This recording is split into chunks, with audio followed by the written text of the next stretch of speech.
Bismillahirrahmanirrahim. Assalamualaikum warahmatullahi wabarakatuh. Alhamdulillahilladzi wakafa wassalatu wassalamu ala nabiyil mustafa wa ala alihi wa sahbihi min ahli sidqi wal wafa. Asyhadu an la ilaha illallah wahdahu la syarikalah wa asyhadu anna sayyidana Muhammadan abduhu wa rasuluhu la nabiyya ba'da. Allahumma salli wa sallim ala sayyidina Muhammadin wa ala alihi wa sahbihi ajma'in. Qala Allah ta'ala fil Qur'anil Karim wa huwa asdaqul qailin. A'udzu billahi minasyaitonir rajim. Bismillahirrahmanirrahim. Wa qada rabbuka alla ta'budu illa iyyahu wa bil walidaini ihsana. Wa qala sallallahu alaihi wasallam fi hadits syarif, sil man qata'aka wa'ati man haramaka wa'fu amman dhalamaka. Sadaqallahul azim wa sadaqa rasuluhun nabiyil karim wa nahnu ala dhalika minasyahidin wasyakirin walhamdulillahi rabbil alamin. Para hadirin hadirat jamaah sekalian, baik yang online maupun yang offline, alhamdulillah pada kesempatan di bulan Syawal setelah Ramadan ini kita bersua kembali dalam kondisi tetap segar, bugar, tegar, dan sudah tidak lapar, karena mungkin sudah tidak ada yang berpuasa kecuali puasa Syawal. Dan semoga kondisi ini langgeng abadi, lestari sampai di akhirat nanti. Salam dan salam semoga tetap terlimpah curahkan kepada Nabiyuna wa qudwatuna Sayyiduna Muhammad sallallahu alaihi wasallam, yang telah banyak membimbing kita sehingga kita bisa mengerti mana hak, mana batil, mana ma'ruf, mana mungkar, mana salah dan mana yang benar. Pada kesempatan kali ini saya akan menyampaikan tema yang di telinga kita saya kira bukan asing tetapi penting, bukan terlalu baru tetapi perlu, dan bukan sekedar judul sensasi tapi semoga menjadi motivasi, yakni berbuat baik kepada kedua orang tua dan menjaga hubungan silaturahim. Ini kami ambil sesuai dengan bab yang ke-40 dalam kitab Riyadhus Shalihin dengan syarahnya kitab Nuzhatul Muttaqin. Kenapa kita ambil? Karena ini sesuai dengan kondisi dan momentum lebaran seperti bulan Syawal tahun ini. Seperti yang kita ketahui bersama bahwa di bulan Syawal ini banyak orang mudik dengan segala pengorbanannya dan segala perjuangannya, apapun halangan dan rintangannya, mereka tembus semua apa yang ada di depannya. Demi apa? Demi mudik, dan substansi daripada mudik itu adalah silaturahim. Walaupun ini bisa dilakukan secara online, tapi beda rasanya kalau kita lakukan secara offline. Kita bisa saja telepon, bisa WA, bisa video call, bisa mungkin sekampung kita bikin Zoom juga bisa. Tapi berbeda ketika kita bertemu, bertatap muka dengan mereka pada saat kita mudik bersama. Itulah sebabnya kenapa kita dianjurkan untuk bersilaturahim. Kalau memang bisa secara offline, lakukanlah secara offline. Kalau tidak memungkinkan, bisa dengan segala cara, asal hubungan tetap terjaga. Dan itu adalah inti daripada bagaimana kita menjaga hubungan keluarga, kerabat, saudara, baik yang senasab maupun yang senasib, atau tidak senasab tetapi senisab, ya. Mudah-mudahan itu tetap terjaga sekalipun kita mungkin berjauhan dari sisi pandangan mata. Nah, silaturahim itu terdiri dari dua kata, silah dan rahim. Silah bukan silat, ya. Sila, apalagi silet, bukan lagi, ya. Silatun dari wasolaya silu silatan, maknanya adalah menyambung.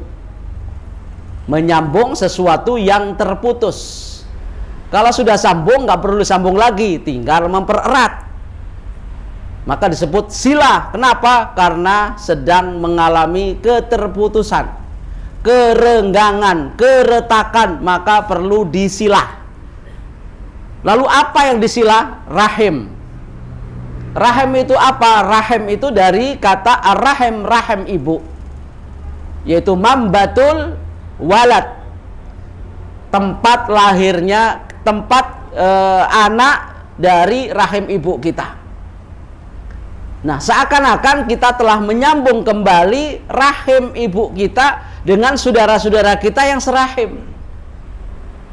Maka kemudian disimpulkan bahwa silaturahim itu adalah menyambung kekerabatan, menyambung nasab yang sekandung rahimnya dari induk yang sama. Ini makna yang lebih sempit, namanya makna mudoyak. Berarti kita menyambung kekerabatan yang seinduk, dari kakek nenek yang sama, dari ibu dan bapak yang sama, bisa ke atas berarti kakek, nenek, mbah, buyut dan seterusnya, ke bawah anak, cucu, cicit seterusnya, ke samping saudara, ke atas dikit namanya paman dan bibi, itu adalah dari satu induk. Dan itulah satu rahim yang dalam makna sempit. Tapi kalau itu diartikan hanya sekedar rahim seinduk dan seibu, sekandung dari nasab yang sama, maka betapa sempitnya persaudaraan kita. Oleh karena itu para ulama memperluas makna ar-rahim itu bukan hanya nasab kandung ibu, tetapi nasab yang lebih utama lagi adalah sekandung dengan Siti Hawa dari Bani Adam. Berarti semua saudara kita bukan hanya yang senasab dalam arti kerabat yang dekat, tapi adalah saudara-saudara kita yang jauh walaupun tidak ada hubungan nasab yang dekat dengan ibu dan nenek kita. Tapi semua adalah Bani Adam. Dan itu makna silaturahim yang lebih luas. Kalau itu dimaknai secara sempit, maka itu bisa hanya terbatas pada keluarga-keluarga dekat kita saja. Maka orang kampung, ya, orang sekampung dan orang sedaerah, orang sesuku, kalau diartikan sempit nasab kandung ibu, berarti bukan rahim.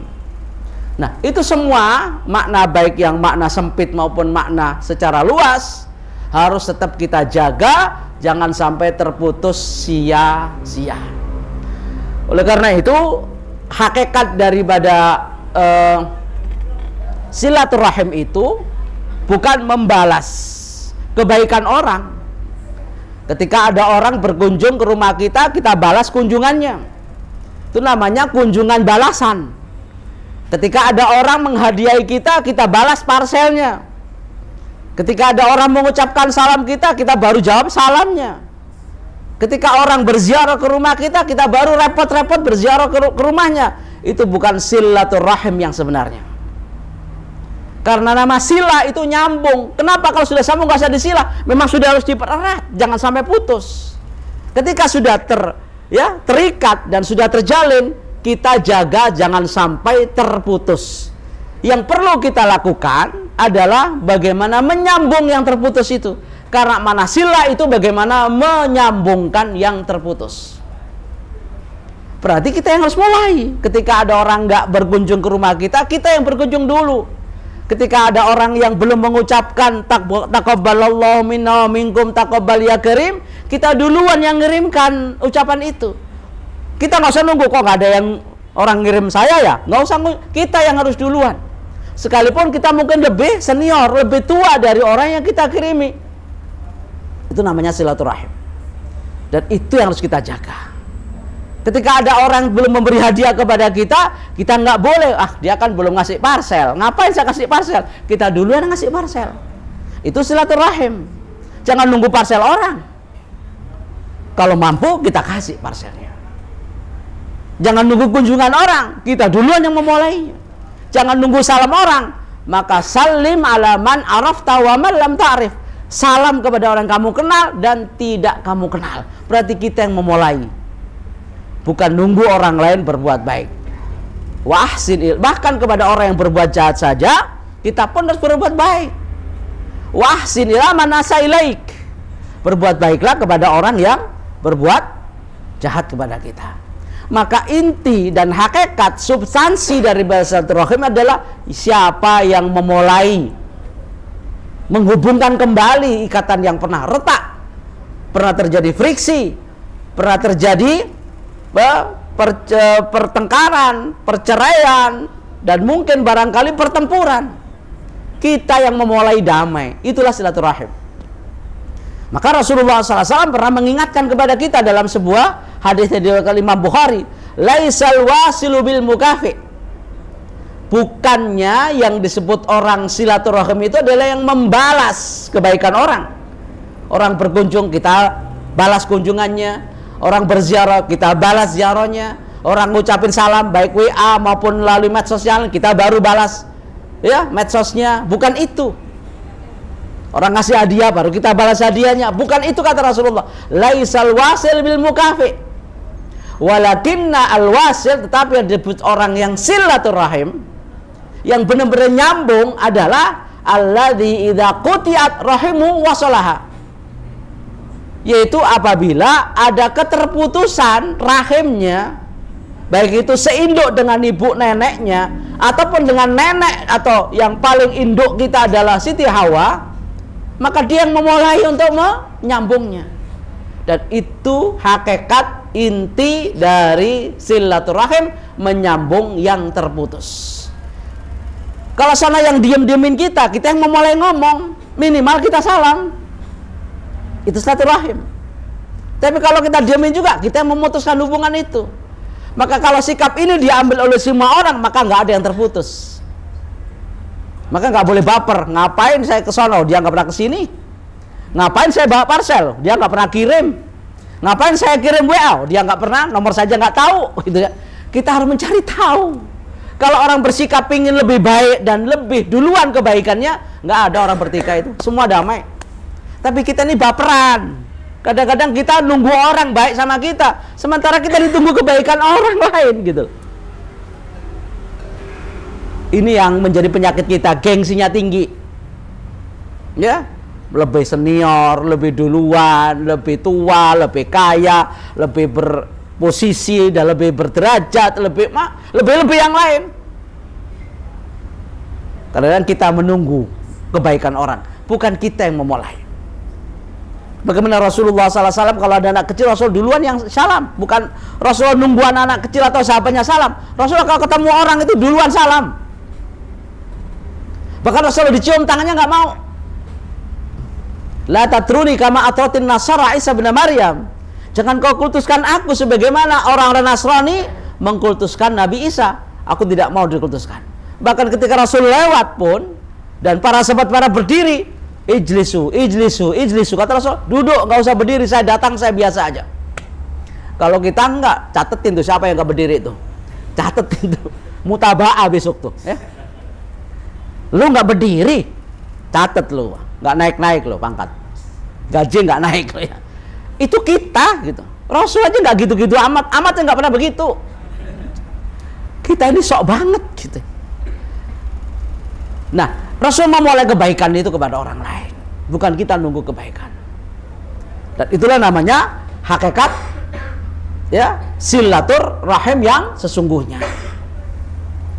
Maka Rasulullah SAW dalam hadis lain juga mengatakan ya bahwa orang yang sungguh-sungguh silaturahim itu adalah silman qata'aka. Ini sabda Rasul kepada salah seorang sahabatnya. Sambunglah orang yang telah memutuskan hubungan denganmu. Cari yang dulu teman-teman yang terputus itu, cari yang dulu pernah ada friksi, ada khilaf sama kita, ada sedikit masalah dengan kita. Kita yang duluan memulai perdamaian itu, mumpung Ramadan selesai dan kita selesaikan urusan dengan sama manusia. Dan momentumnya Syawalan seperti ini. Gak ada artinya kita memelihara dendam, itu gak ada artinya.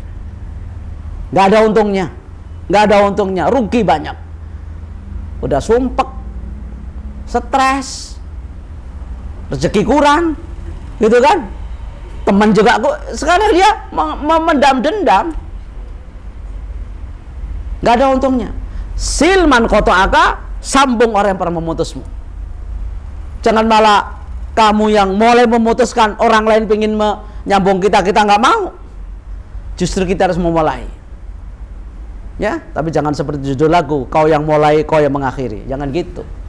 Kita yang memulai walaupun mereka yang mengakhiri, gitu ya. Nggak perlu nunggu orang lain baik, kita harus baik dulu. Wa a'ti man haramaka. Berilah orang yang menghalang-halangimu, nggak pernah ngasih hadiah padamu. Dia si pelit, nggak pernah ngasih apa-apa. Nggak usah, ini orang pelit. Ente kasih itu tetangga walaupun pelit, kasih itu teman walaupun pelit, dia lama-lama juga cair tuh hatinya. Kalau enggak memang dablek kata orangnya. Udah dikasih berkali-kali, terima doang nggak pernah kasih-kasih. Terima dulu nggak pernah kasih-kasih. Itu namanya maunya terima-terima nggak pernah kasih-kasih itu. Orang kan terima kasih. Kayak tandon aja kita itu. Kalau kita dari PAM nih, tertampung di tandon, kita keluarin di keran-keran itu biar ini sirkulasinya sehat. Kalau kita terima, tampung terus meledak itu nanti. Kasih lewat keran kecil-kecil itu, biar seger, bukan pencerahan sama orang. Kita ini seringnya numpuk terima, kasih enggak. Kata Rasulullah, a'ti man haramaka. Kalau pengen nyambung silaturahim, kasihlah THR dikit-dikit, ya. Tunjangan hari Rabu, gitu kasih. Nggak usah banyak. Yang penting ada kepedulian. Makanya orang kasih banyak kan kalau THR, kemudian kasih anak-anak kecil itu kalau di kampung dulu itu kita bawa pakaian baju yang sakunya banyak. Biar sangunya banyak itu hadiahnya, kanan kiri. Bahkan ada yang bawa tas kresek tuh gitu ya. Untuk apa? Menampung ya angpau dari orang-orang yang kadang-kadang kita kunjungi kasih tuh. Paling cuma Rp1.000, Rp2.000, tapi banyak. Seneng itu. Tapi anak kecil yang gede nggak dikasih biasanya. Iya nggak? Yang kecil doang yang dikasih, soalnya mahal, bukan 2.000, minta 100 dia. Nggak cukup 2.000, 5.000. Itu maka a'ti man haramaka. Kalau orang begini nanti cair hatinya kok. Kalau dia orang yang waras, hatinya sehat, masa diketok kasih hadiah, kasih sedekah, nggak cair-cair juga hatinya masih dendam, nggak mungkin lah. Pasti satu saat dia akan terbuka hatinya. Dan disitulah peluang kita untuk membangun hubungan kembali secara normal. Normalisasi hubungan. Penting ini. Siapapun, bukan hanya dengan orang yang sesama muslim, non muslim pun kita harus baik. Kepada tetangga non muslim kita harus hargai juga kok. Wah, non muslim, kunjungi nggak apa-apa. Mungkin kita punya salah dengan tetangga kita. Maaf ya, mungkin saya ganggu. Saya tilawah kenceng-kenceng, Anda terganggu saat tidur. Walaupun tilawah, tapi kenceng ganggu orang nggak bisa tidur. Minta maaf pada mereka.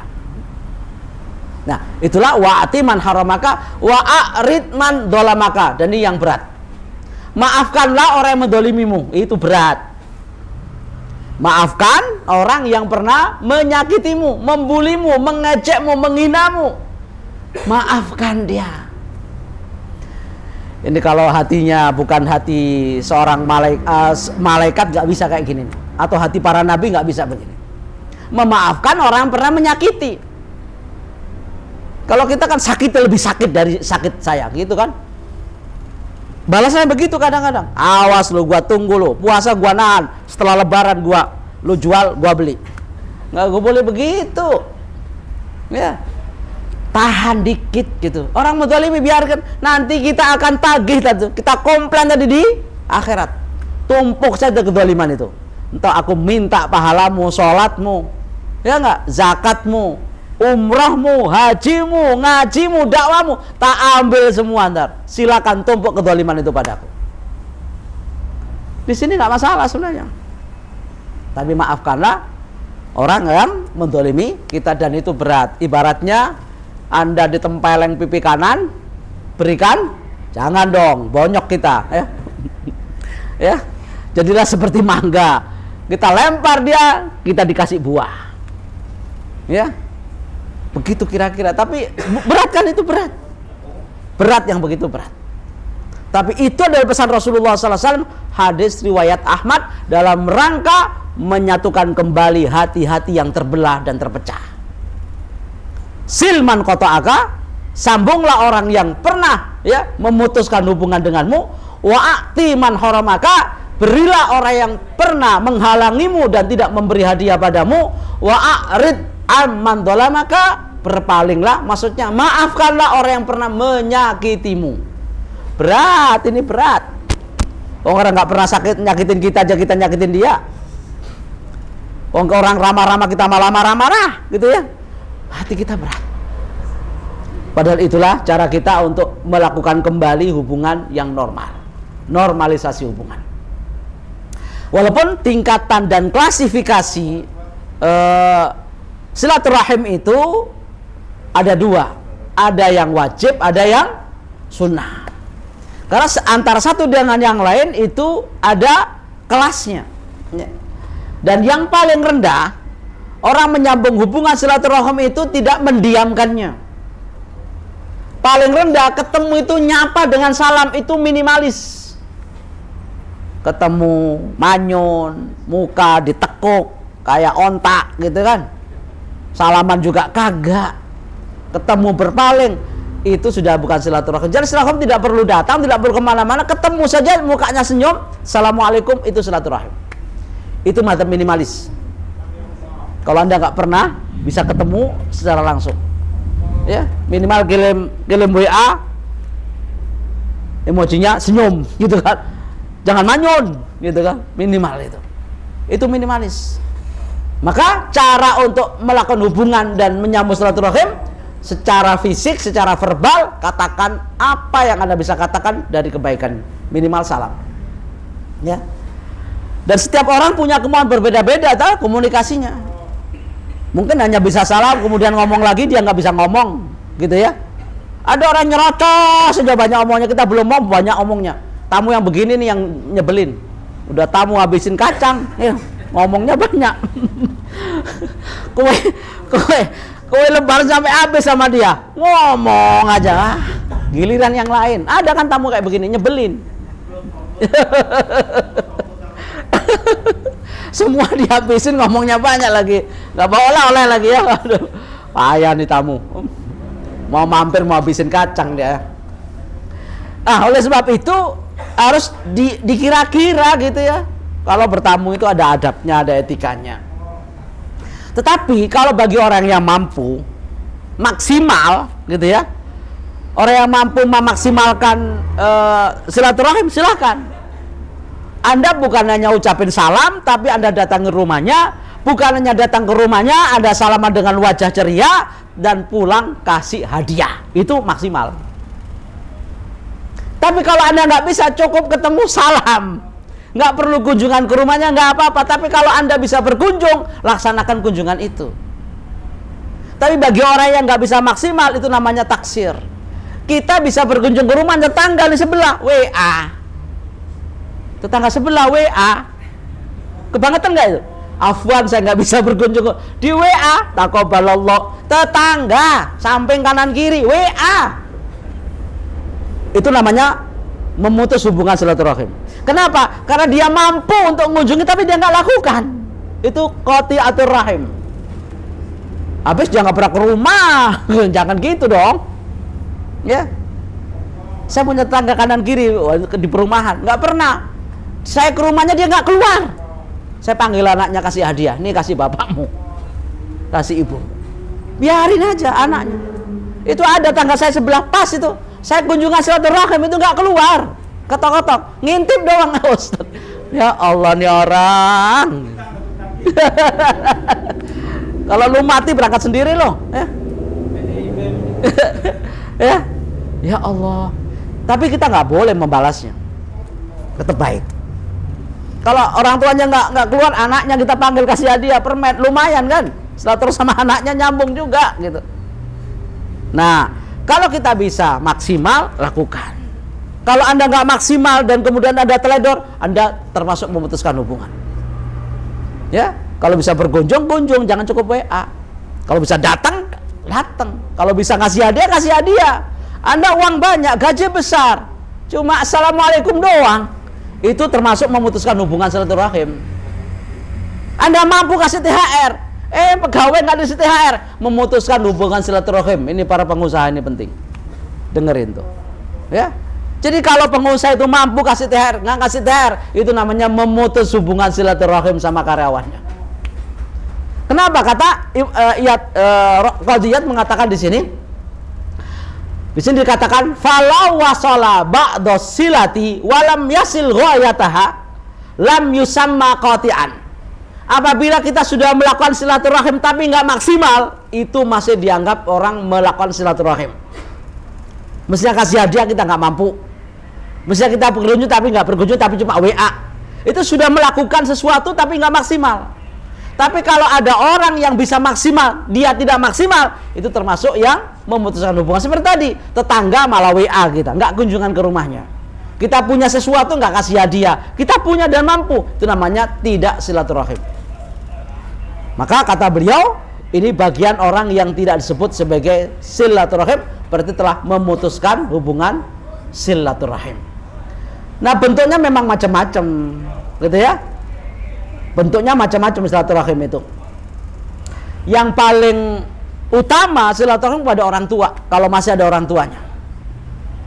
Kalau masih ada orang tuanya, kunjungi orang tua itu. Kalau nggak mampu, telepon dia, video call dia. Bagi yang nggak mampu datang ke rumahnya. Kalau sudah meninggal bagaimana? Doakan dia, kunjungi kuburnya. Kalau nggak sempat kuburnya, doakan tiap hari dan tiap pagi, tiap sore, tiap malam, bahkan tiap sholat kita. Itu bagian daripada silaturahim. Karena orang tua itu kedudukannya kedua setelah Allah Subhanahu wa taala. Kalau kita simak dalam surat Al-Isra ayat 23, wa qadara rabbuka alla ta'budu illa iyyahu wa bil walidaini ihsana. Allah telah putuskan jangan sembah selain aku, selain dia. Setelah Allah memerintahkan kita bertauhid kepadanya, yang kedua posisinya siapa yang diangkat oleh Allah? Wabil walidaini, kepada kedua orang tua kamu harus bersikap baik. Berarti posisi orang tua ini nomor 2 setelah Allah. Itulah sebabnya kenapa Rasul mengatakan ridallahu fi ridal walidain wa sukhtullahi fi sukhtil walidain. Ridha Allah itu tergantung ridhonya kedua orang tua kita. Dan murka Allah tergantung bagaimana kemurkaan kedua orang tua kita. Karena Allah itu dengerin apa yang dikatakan oleh orang tuanya. Maka orang tua juga harus hati-hati ngomong sama anak. Kalau doanya jelek, itu akan diamini malaikat. Karena Allah Subhanahu wa ta'ala akan mengikuti apa yang menjadi ucapannya. Maka yang paling utama silaturahim adalah kepada kedua orang tua. Bagaimana kalau orang tua sudah meninggal, di samping doakan, kunjungi saudara-saudara orang tua kita, paman kita, bibi kita, gitu kan? Kunjungi saudara-saudara orang tua kita kalau orang tua kita sudah nggak ada. Minimal kirim salam, kirim ucapan selamat hari raya kepada mereka. Sekalipun mereka sudah ya tidak ada, misalnya dengan adanya orang tua kita sudah nggak ada, tapi mereka masih ada. Yang kedua adalah kunjungi teman-teman bapak ibu kita. Itu cara untuk bisa menyambut silaturahim kepada orang tua kita ketika sudah nggak ada, adalah kunjungi dan hubungi seluruh kerabatnya, dan kunjungi, hubungi teman-teman seperjuangannya. Ini salah satu cara untuk tetap menjaga silaturahim kita dengan orang tua apabila sudah tiada. Wah, sudah nggak ada ibu, bapak nggak ada, udah saya nggak usah ke sono. Loh, kan ada saudaranya di sono.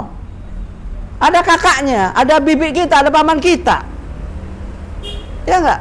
Tetap itu saudara, dan itu bagian dari silaturahim, menyambung silaturahim bapak ibu kita.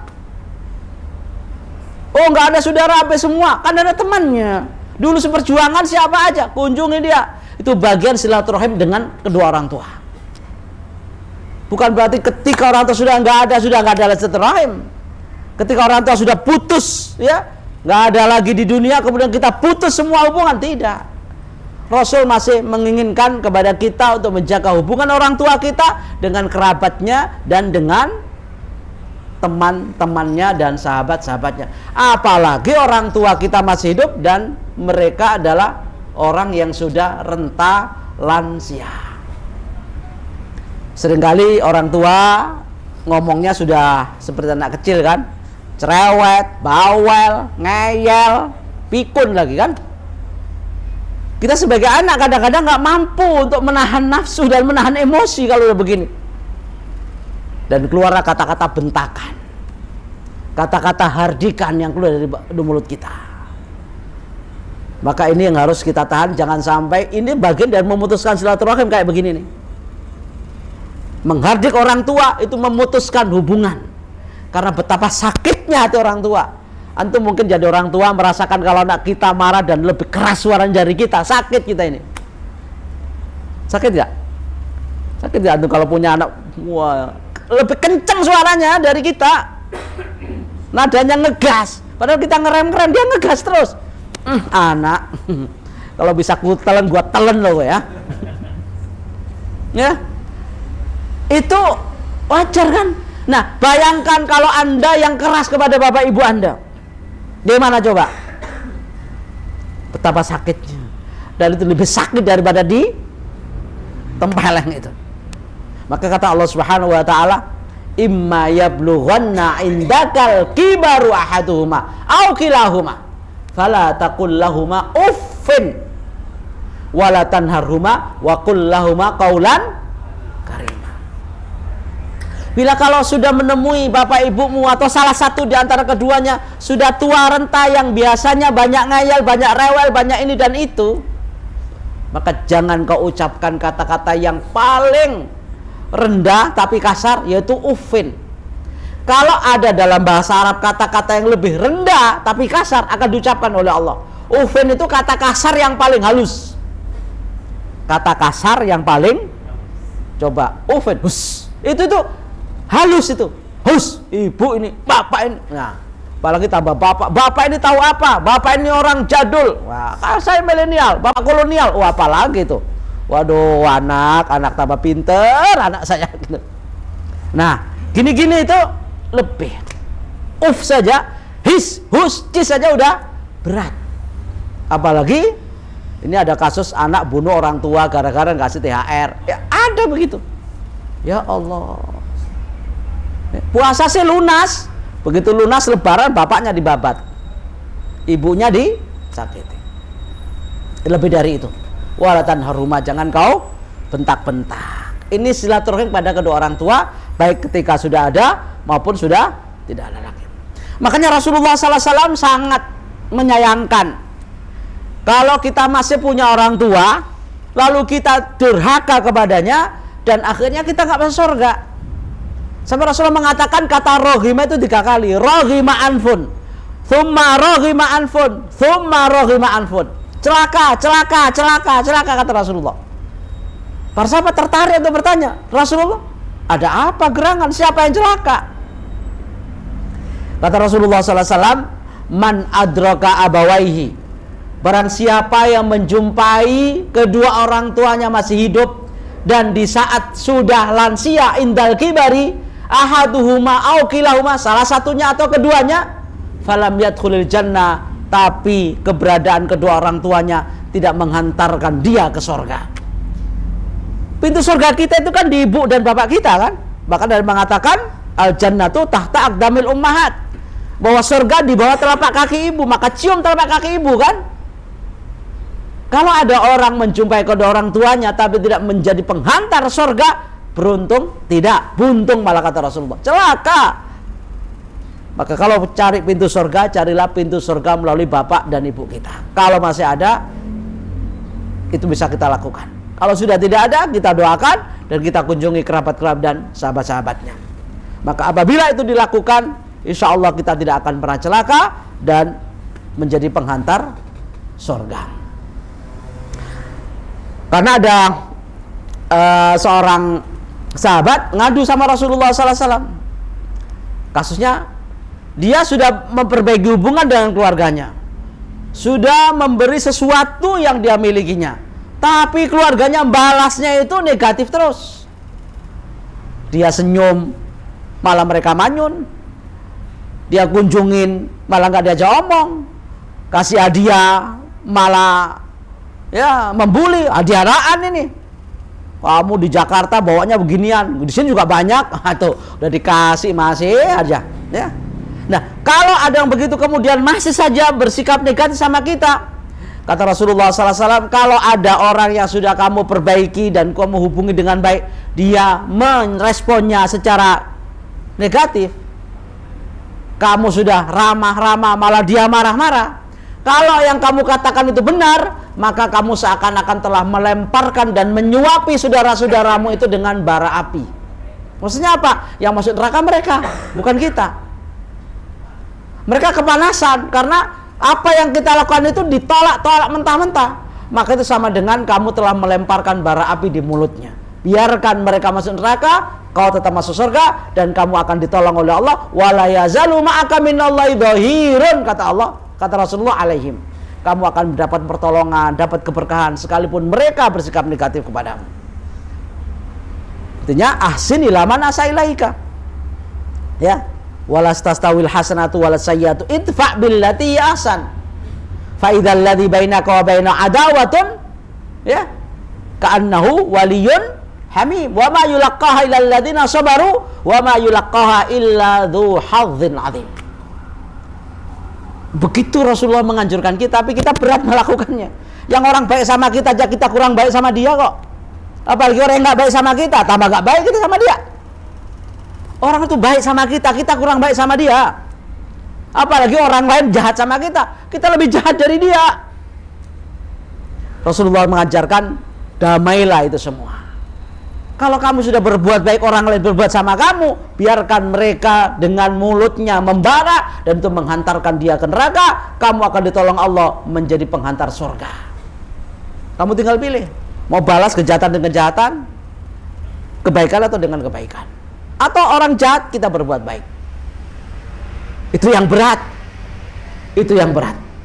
Maka lagi-lagi kalau kita berpikir positif seperti itu, nggak ada orang geger itu, nggak ada orang friksi itu, nggak ada orang berantem itu, semuanya berpikir positif. Tapi kadang-kadang kita ini selalu negatif, tegangannya tinggi, sutet, saluran tegangan tinggi. Dikit aja udah ngamuk, dikit aja udah wah, nggak karuan kita. Ya, tegangannya tinggi melulu, ngegas, ngeremnya nggak ada, ya, remnya blong. Nah, apa sih bentuk-bentuk silaturahim selain tadi itu? Bentuk silaturahim menurut Imam Ghazali ada beberapa. Membantu dengan harta, membantu dengan jiwa kalau jiwa kita mungkin perlu dibutuhkan, menahan lisan kita dari kata-kata, jempol kita juga kita tahan, medsos kita jangan liar. Udah minta maaf sana sini, medsosnya jalan terus, bully orang, percuma itu. Ya, ampun, maaf, tapi di belakang dia medsosnya dia. Ya, bully orang, nggak boleh. Memaafkan kesalahan dari keluarga, kerabat atau yang lain, senantiasa mencintai dan dia tidak membebani orang. Jangan bikin orang itu beban, kita jadi beban orang lain. Itu adalah bagian dari beberapa yang dianjurkan untuk dilakukan sebagai bentuk silaturahim. Bentar lagi, kurang dikit ya. Nah, sekarang apa sih dampak positifnya? Yang sering kita dengar hadisnya itu yang terkenal adalah rezeki, berkah, umur tambah, kan begitu. Man ahabba ayyub satalahu fi rizki wa ayyun sa'alahu fi athari falyasil rahimah. Barang siapa yang pingin rezekinya tambah, walaupun istrinya tetap satu, ya, umurnya tambah, berkah, maka silakan banyak silaturahim. Gitu. Kok bisa? Bukankah umur sudah dipatok sama Allah sekian tahun? Bukankah rezeki sekian miliar, sekian juta, sekian ratus? Qadha itu atau takdir itu ada dua. Ada qadha namanya mubram, ada atau takdir itu ada namanya mu'allaq. Yang mubram nggak bisa ditawar.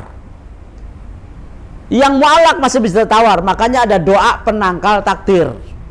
Ya. Kalau memang masih ada peluang Allah Subhanahu wa taala ubah. Itu bisa berarti secara fakta memang tambah umurnya dan tambah rezekinya.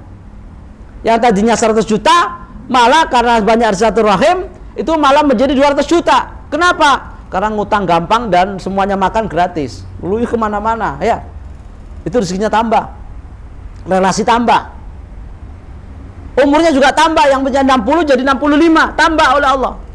Bisa faktanya seperti. Atau kalau tidak, tetap dipatok oleh Allah Subhanahu rezekinya dalam satu tahun. Misalnya setahun itu 500 juta, tapi ini cukup untuk semua kebutuhan. Namanya rezeki berkah.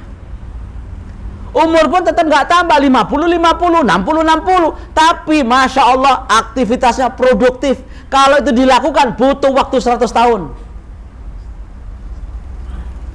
Seperti Imam Nawawi yang kita kaji kitabnya saat ini. Imam Nawawi itu umurnya 45 tahun.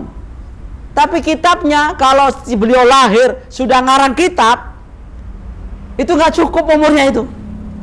Begitu cower nangis langsung nulis kitab, nggak cukup. Saking apanya? Saking produktifnya umur. Maka saking produktifnya dan saking rajinnya, saking tekunnya sampai lupa menikah. Kalau kita skripsi belum rampung mikirin nikah dulu. Tugas akhir belum selesai, nikah. Selesaiin dulu gitu ya. Nah, itu produktif. Umur produktif. Umurnya nggak panjang, tapi luar biasa karyanya. Itu berkah namanya. Karena apa? Berkat silaturahim. Ya, berkat dari silaturahim. Nggak banyak, tapi berkah. Yang penting adalah rezeki itu pas-pasan, pas butuh ada, gitu. Itu nggak banyak. Ada orang rezekinya banyak, habis lagi, ya keinginannya banyak, gitu ya.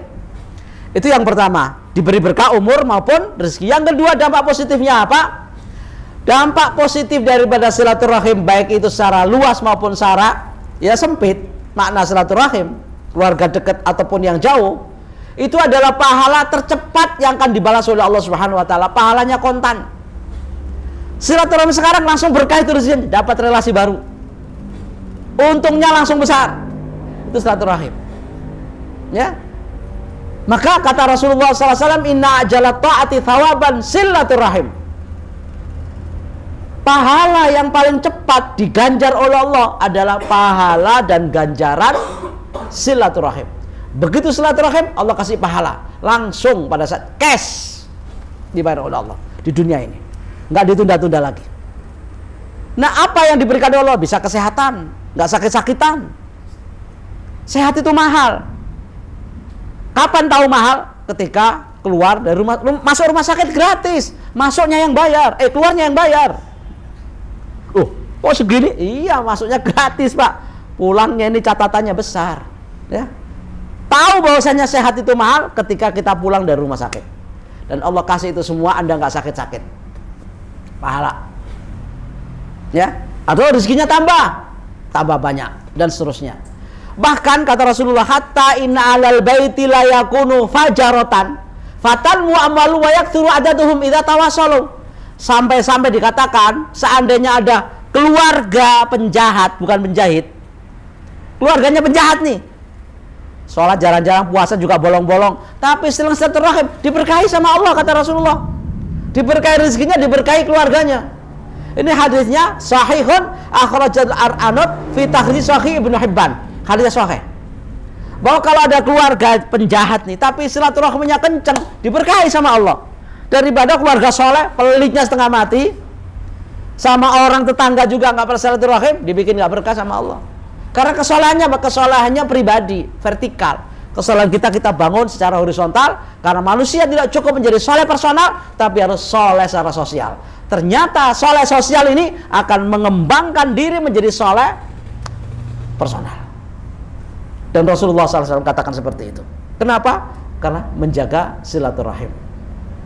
Di samping juga bisa menghapus dosa-dosa kecil kita. Ya, ketemu ini, kalau orang ketemu kata Rasulullah SAW, salaman.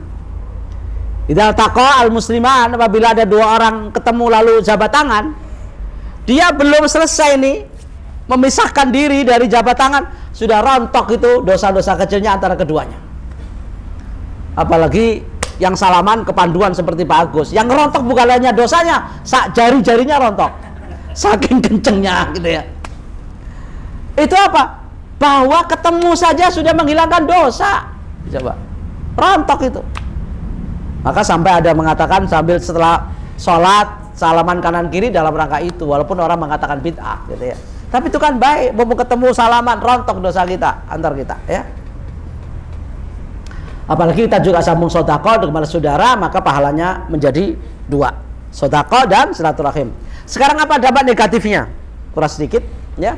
Dampak negatifnya adalah, kalau tadi dampak positifnya dipercepat pahalanya, dampak negatifnya kalau kita putuskan hubungan silaturahim dengan kerabat kita, dipercepat sanksinya. Kalau tadi silaturahim dipercepat pahalanya, kalau putus dipercepat sanksi dan adabnya di dunia, dibayar cash sama Allah.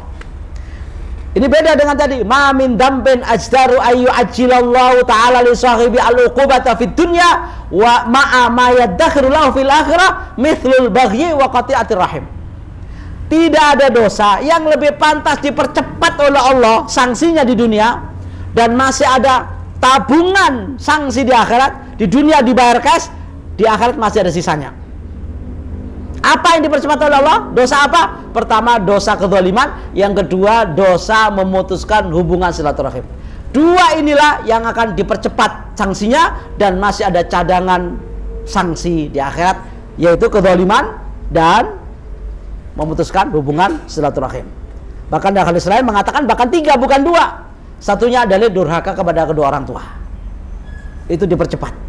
Ya, sebagaimana Alqamah, sebagaimana Juraij, ya. Padahal dia nggak salah berat, tapi Allah Subhanahu wa taala sudah kadung mendengar keluhannya, ya, langsung dijabah oleh Allah Subhanahu wa taala, dibayar cash itu Juraij itu kan. Alqamah juga matinya susah kan? Karena orang tuanya sakit hati. Gitu. Nah, itu makanya dibayar kontan di dunia. Ada 3 dosa yang Allah Subhanahu wa taala tidak akan pernah tunda, dan yang terakhir, terhalang masuk surga. Walaupun dia masuk surga dengan keimanannya, tapi gara-gara memutuskan hubungan silaturahim, mampir dulu transit di rest area neraka.